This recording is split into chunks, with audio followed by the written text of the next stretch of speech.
And look, I do believe you have to play as a team, but you have to be fully aware of who your driving force on that team is. You hear that and you wonder, is she one of these coaches that doesn't believe in the transcendent player? Stephanie White is renowned for her ability to speak with poise, consideration, and purpose. She is a former WNBA player, a championship coach, and an expert on the subtleties of elite basketball.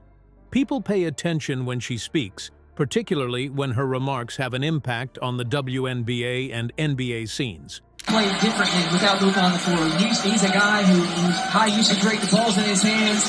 When he's not on the floor, that ball is moving, it's popping, multiple players get. However, her most recent opinion, supporters of Caitlin Clark were left gripping their seats as it simultaneously sent shockwaves through two fan groups. White unexpectedly veered into something far more profound during an interview that was meant to showcase the WNBA's most recent advertising campaign, which prominently features Caitlin Clark.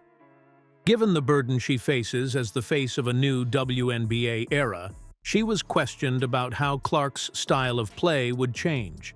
There is, rightfully so. This is America's team, and this is America's sweetheart, Caitlin Clark. You hear that and you wonder, is she one of these coaches that doesn't believe in the transcendent player? But White unloaded a bomb instead of providing a cursory response about her passing, footwork, or potential. She remarked, "She reminds me of Luka Doncic," and that's not meant in a flattering manner. The room became silent. Then, as if she knew exactly what she was going to unleash, she proceeded gently. He is generational. Luka is really intelligent. However, the way Dallas constructed everything around him, the offense only goes through him, everyone else must adjust, and it's Luka or nothing, is a warning. It can't be sustained.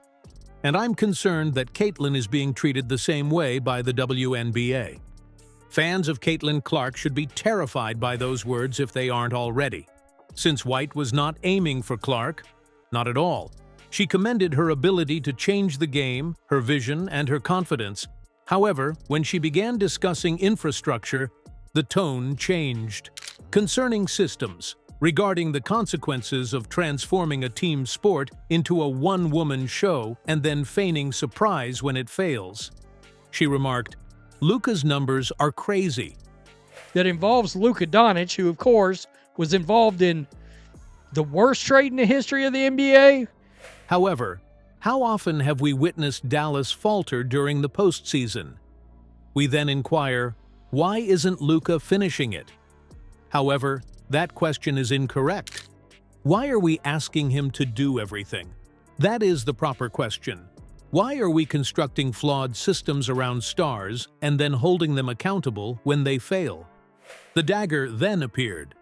Caitlin will also burn out if the Fever don't learn from that. The sports media went crazy over that one sentence. It was the kind of opinion that is discussed for weeks in barbershops and YouTube comment sections, rehashed on discussion shows, and sliced up for viral tweets. I mean, that right now, Stephanie White's the one defender in the league that's truly containing the superstar. And look, I do believe you have to play as a team, but you have to be fully aware of who your driving force on that team is. It was frighteningly conceivable, not because it was ludicrous. Even if he is a superstar, Luka Doncic has experienced the negative consequences of a team that depends entirely on one player for success. And when Indiana comes into view, the fissures begin to show. In terms of touches, Caitlin Clark leads the group. In use, under examination, she is to blame for every poor shot. Every defensive rotation that is missed turns into a thought piece. Additionally, every game in which she scores fewer than 20 points is viewed as a national emergency. Most beginners would be broken by that sort of attention. I worry how long she can bear that burden, even if Clark has handled it with a smile and an arm sleeve full of confidence. The present was not the subject of Stephanie White's warning. It was about the next step. Due to the league's strong pressure on her, the WNBA commercial, it's smooth, quick-paced, and definitely electrifying. Shot after shot of Clark igniting people, smiling at the camera, and making logo threes makes her the focal point. It is structured like an origin story for a superhero. The marketing is excellent. The performance? Perfect. However, instructors like White are haunted by the suggestion. She claimed that she was already being marketed as the rescuer. That is risky. Not only for her, but also for the league and the team. 1 minute. She's telling you right there how she wants to be able to play ball. And it's not happening. It's not happening. With guys like Luka, who are transcendent but get isolated because everyone is focused on them, we cannot make the same mistakes the NBA did. It's not an unfounded fear. The ascent of Luka Doncic in Dallas was swift, but so was the breakdown of a well-balanced system in his immediate vicinity. Ball motion delayed. Cuts off the ball ceased.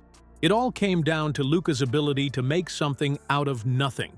Additionally, the Mavericks had no backup plan when defenses fell apart on him during the playoffs.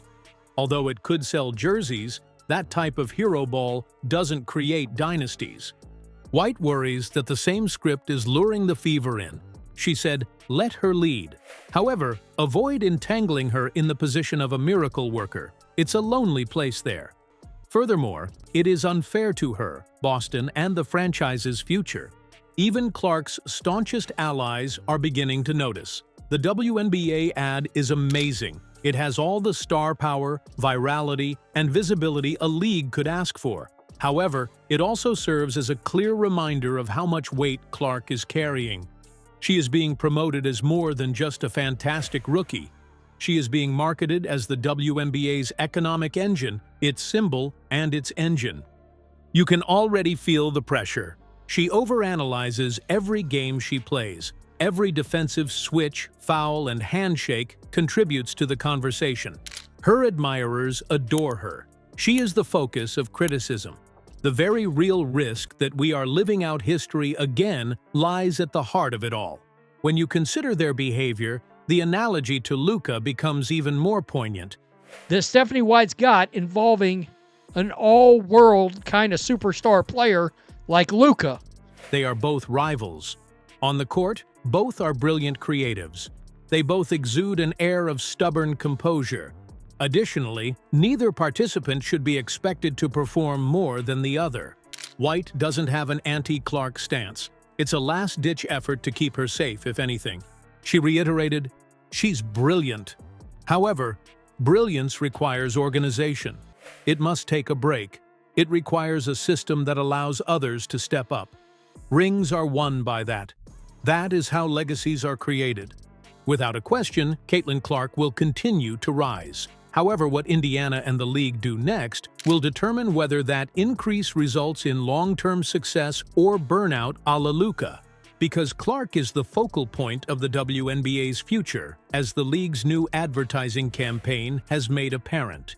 Every broadcast, platform, and advertisement puts her front and center. What would happen, though, if the system surrounding her was unable to keep up? What would happen if she began to skip games? Should she dip her shooting? If she feels compelled to force plays, is that right?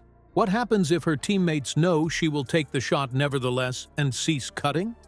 Luka Doncic has experienced everything.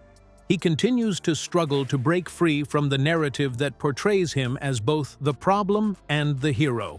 Stephanie White is opposed to Clark experiencing the same purgatory. "Let her shine," White said in closing. "Don't make her the sun, though. Keep everything else alive while in orbit." It was a terrifying but poetic line, since she is correct. Clark is currently shining, but you can already feel the heat behind it. She must simultaneously learn, adapt, lead, market, and perform. That's not typical. That can't be sustained. It's not secure. It might be a fire advertisement. The league might be having a great time. However, the Fever may be preparing their best player for burnout rather than brilliance unless they and the WNBA can figure out how to divide the workload.